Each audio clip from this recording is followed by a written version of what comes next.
Здравейте, уважаеми зрители и най-вече драги пенсионери! Днес ще засегнем една тема, която вълнува и тревожи хиляди български семейства. Тема, която се превърна в повод за много спекулации, неразбиране и откровена паника. Чуват се всякакви слухове и твърдения, че индексацията на пенсиите е спряна, че няма да има никакви допълнителни плащания, а това, което получавате в момента, ще остане замразено за неопределено време. Дали тези страхове са основателни? Каква е реалната ситуация? Именно това ще разгледаме в днешното видео. Информацията, която предстои да чуете, е изключително важна и засяга пряко финансовата стабилност на всеки пенсионер в България, както и на тези, които предстои да се пенсионират. Моля ви, останете до края на видеото, за да разберете пълната истина, да получите конкретни отговори и най-важното – да знаете как да действате.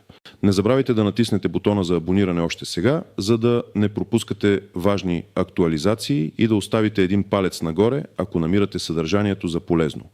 Ядрото на проблема – как беше преди и какво се промени сега? Нека започнем с това какво представляваше индексацията на пенсиите до сега и каква беше логиката зад нея. В България, както и в повечето развити страни, индексацията на пенсиите е жизнено важен механизъм, целящ да предпази покупателната способност на възрастните хора от ерозията, причинена от инфлацията и общия ръст на доходите в страната. Доскоро, а в голяма степен и днес, основният принцип беше известен като швейцарско правило. То предвиждаше ежегодно осъвременяване на пенсиите, което представляваше сбор от 50% от ръста на средния осигурителен доход за предходната календарна година и 50% от индекса на потребителските цени, т.е. инфлацията.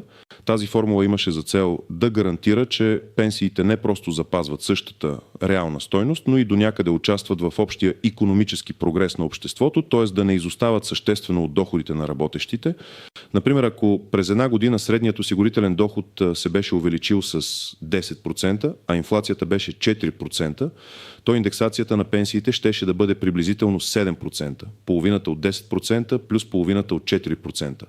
Това осигуряваше предвидимост и известна финансова сигурност за пенсионерите. Освен тази регулярна индексация, често имаше и извънредни допълнителни плащания, така наречените доплати или великденски коледни добавки, които правителството решаваше да отпусне в определени периоди, обикновено при добри бюджетни резултати или по време на предизборни кампании. Тези добавки често бяха еднократни или за ограничен период от време и целяха да подпомогнат пенсионерите допълнително извън базовото осъвременяване.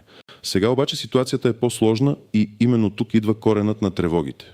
В отговор на динамичната икономическа обстановка, високата инфлация в последните години и нуждата от фискална консолидация, правителството взе редица решения, които промениха значително този механизъм. Истината е, че индексацията като понятие не е напълно отменена, но нейният характер и размер бяха съществено трансформирани. А за определени групи или в определени периоди допълнителните плащания наистина могат да бъдат преустановени или сведени до минимум. Ето какво е променено. Първо, може да има промени в самата формула на швейцарското правило. Например, може да бъде временно фиксиран по-нисък процент на индексация, независимо от реалния ръст на средния осигурителен доход и инфлацията, или да бъде пренастроена пропорцията между двата компонента. Второ, и това е много съществен момент, който често се бърка с пълна отмяна. Акцентът може да е изместен към целеви добавки, вместо към универсално увеличение на всички пенсии. Това означава, че вместо всички пенсионери да получават равномерен процент на увеличение, правителството може да реши да подпомага по-силно тези с най-ниски пенсии или тези, които са в най-тежко материално положение, оставяйки по-високите пенсии без съществена промяна или с минимално увеличение. Трето, често практикуваните извънредни допълнителни плащания, които не са част от редовната индексация, наистина могат да бъдат спрени. Това е въпрос на правителствена политика и бюджетни възможности. Именно липсата на тези бонуси води до усещането за липса на доплати. Всичко това, разбира се, се случва в контекста на бюджетни ограничения, демографски предизвикателства и опит за стабилизиране на публичните финанси. Целта е да се гарантира устойчивостта на пенсионната система в дългосрочен план, но това неминуемо засяга размера на пенсиите в краткосрочен план. Основна част 1, детайлен анализ, какво трябва да знаете, кой да се тревожи и кой не. Нека сега разгледаме по-подробно кой точно е засегнат от тези промени, кой трябва да се притеснява и кой може да е по-спокоен. Кой трябва да се притеснява? Най-засегнати от промените в индексацията и липсата на допълнителни плащания са пенсионерите с по-високи пенсии. Защо? Защото ако индексацията е под формата на фиксирана сума за всички или е насочена към минималните пенсии, то процентно те ще усетят най-голямо намаление на покупателната си способност. Например, ако се даде фиксирана добавка от 50 лева на всички, то за пенсионер с пенсия от 400 лева това е 12,5% увеличение, докато за пенсионер с 1000 лева пенсия е едва 5% увеличение. Принципът на пропорционалното швейцарско правило беше по-справедлив за всички нива на пенсии, а сегашните промени могат да доведат до по-бавно нарастване на по-високите пенсии. Пример 1. Господин Иванов, пенсионер на 72 години, с пенсия от 1200 лева. При старата система, ако индексацията беше 7%, той щеше да получи увеличение от 84 лева, т.е. пенсията му щеше да стане 1274 лева. При новата хипотетична система, при която се дава фиксирана добавка от 50 лева за всички или индексация само за минималните пенсии, неговата пенсия може да остане на 1200 лева или да получи символични 10-20 лева. Това означава, че инфлацията от 8-10% през годината ще ерозира реалната стойност на неговите 1200 лева много по-бързо, отколкото би се случило при стария механизъм. За него това е пряка загуба на покупателна способност от поне 60-70 лева на месец в сравнение с преди. Тези пари са от изключително значение за месечния бюджет, дали ще стигнат за лекарства, за сметки или за по-добра храна. Пенсионерите, които са разчитали на регулярни извънредни добавки, като великденски или коледни, също трябва да се притесняват. Ако такива добавки бъдат спрени изцяло или ограничени само до определени групи, това ще се отрази на техния годишен доход. Много възрастни хора бюджетираха тези суми за по-големи разходи. Ремонт, подаръци за внуци или покриване на забавени сметки. Липсата им създава сериозен дефицит. Кой може да е по-спокоен? Обикновено, когато има промени в пенсионния механизъм, фокусът е върху подпомагане на най-уязвимите групи. Това означава, че пенсионерите, получаващи минимална пенсия, социални пенсии или пенсии за инвалидност, често са тези, които биват най-малко засегнати или дори получават по-голямо процентно увеличение. Причината е, че държавата се стреми да гарантира някакъв минимален стандарт на живот. Пример 2. Баба Пена, пенсионерка на 80 години, с минимална пенсия от 480 лева. При старата система тя би получила 7% индексация, т.е. 33,60 лева и пенсията й щеше да стане 513,60 лева. При новата хипотетична система, ако фокусът е върху най-ниските пенсии и, например, се реши минималната пенсия да стане 500 лева, тя ще получи увеличение от 20 лева. Ако пък се даде фиксирана добавка от 50 лева за всички, тя ще получи повече от процентното увеличение 530 лева. В този случай тя може дори да е по-облагодетелствана от предишната универсална индексация, тъй като целта на държавата е да не позволи на никого да падне под определен праг на бедност. Така че за баба Пена промените може да не са толкова драстични или дори да са по-благоприятни. Пенсионери, които продължават да работят, тяхната ситуация е двойна. От една страна те също са засегнати от промените в индексацията на пенсията си, от друга страна техните доходи от труд им дават буфер срещу ерозията на покупателната способност. Освен това, работещите пенсионери имат право на преизчисляване на пенсията си на всеки 12 месеца, ако продължават да се осигуряват, което може да компенсира частично липсата на индексация. Пример 3. Госпожа Петрова, пенсионерка на 67 години, която продължава да работи на половин щат и получава пенсия от 700 лева плюс заплата от 600 лева. А ако нейната пенсия не бъде индексирана, тя ще усети намаление на покупателната способност на своите 700 лева. Но тя има и 600 лева заплата, които също й помагат.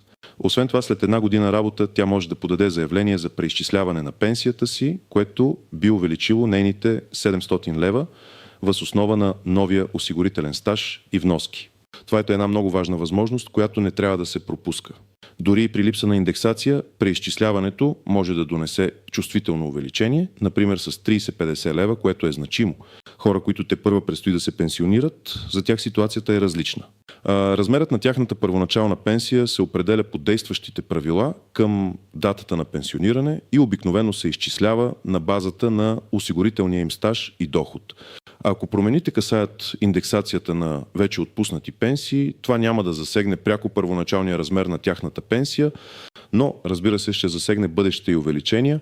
Важно е да се информират какви са текущите правила за осъвременяване, защото това ще влияе на покупателната способност на пенсията им през годините.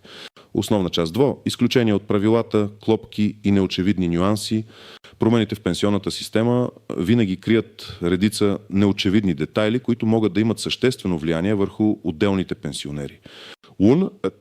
Временен или постоянен характер на мерките. Много често промените, особено тези свързани с ограничаване на индексацията или спиране на добавки, се представят като временни мерки в отговор на конкретна икономическа ситуация.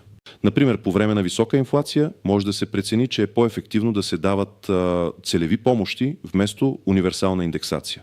Въпросът е колко временни са тези мерки. Историята показва, че временни решения често се превръщат в дългосрочни практики, особено ако се окажат ефективни за бюджета. Ето защо е критично важно да следите официалните съобщения и закони, за да разберете дали става въпрос за едногодишен мораториум или за трайна промяна в механизмите. Тази несигурност е една от най-големите клопки, защото пречи на дългосрочното финансово планиране. Законови основания и подзаконови актове. Промените в пенсионната система не се случват с лека ръка. Те се регламентират от Закона за бюджета на Държавното обществено осигуряване, ДОО, Кодекса за социално осигуряване, КСО и съответни постановления на Министерския съвет. Не е достатъчно да чуете новината, важно е да прочетете или да се запознаете с конкретния текст на закона. Често слуховете изопачават реалността. Например, може да се говори за отмяна на индексацията, на когато всъщност е променена формулата за изчисляването й, което е съществена разлика. Или може да е спряна само една конкретна добавка, но не и основната индексация. Винаги търсете първоизточника на информацията.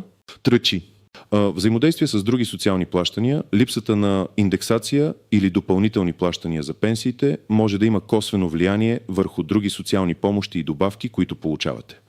Например, критериите за получаване на енергийни помощи, целеви помощи за отопление или други социални услуги често са обвързани с размера на дохода на домакинството, където пенсията е основен компонент. Ако пенсията ви не расте или расте по-бавно, това може да ви позволи да продължите да отговаряте на критериите за тези помощи, докато при по-висока индексация бихте могли да ги загубите. Това е двуостър меч. От една страна не получавате повече пари, от друга страна може да запазите достъпа си до други важни социални услуги. Ето защо, когато правите своите сметки, трябва да вземете предвид цялостната картина на доходите и помощите, които получавате. Преизчисляване на пенсиите за работещите пенсионери. Както вече споменах, работещите пенсионери имат уникалната възможност да компенсират донякъде липсата на индексация чрез ежегодно преизчисляване на пенсията си. Много пенсионери пропускат тази възможност или защото не знаят за нея, или защото смятат, че увеличението ще е твърде малко. В условия на липса на други увеличения обаче, дори и малкото увеличение от преизчисляването може да се окаже решаващо за месечния бюджет. Заявлението за преизчисляване се подава в териториалното поделение на Националния осигурителен институт НСИ след навършване на 12 месеца осигурителен стаж след пенсионирането или след последното преизчисляване. Това е активно действие, което трябва да предприемете сами. Спекулации и измами. Всяка криза или неяснота поражда благодатна почва за спекулации и измами, насочени към най-уязвимите групи – пенсионерите. Ще се появят експерти, които ще предлагат помощ за възстановяване на индексация срещу заплащане или ще ви подтикват да подписвате съмнителни документи. Бъдете изключително внимателни. Всички официални промени и възможности за подаване на документи или заявления се извършват безплатно и през официалните канали на НСИ. Никога не давайте лични данни, пин-кодове или банкова информация на непознати. Всичко това е изключително важно за вашата сигурност и финансова защита. Практически съвети, специфични стъпки какво да правите. Вашето мнение е изключително важно за мен и за цялата ни общност. Разкажете в коментарите отдолу какви са вашите наблюдения, какви промени сте усетили вие лично или ваши близки, дали сте успели да се възползвате от преизчисляване на пенсията и какво увеличение ви е донесло то. Смятате ли, че новите мерки са справедливи и доколко отговарят на реалните нужди на пенсионерите? Вашите истории и опит могат да бъдат от помощ и вдъхновение за други пенсионери, които се борят с същите предизвикателства. Насърчавам ви да споделите видеото с приятели и познати, особено с възрастни хора, които може да не ползват интернет активно, но имат нужда от тази информация. Не забравяйте да оставите един палец нагоре, ако видеото ви е било полезно и сте научили нещо ново, и да се абонирате за канала, за да продължавате да получавате актуална, надежна и обективна информация по важни социални и финансови въпроси. Благодаря ви за вниманието и до нови срещи!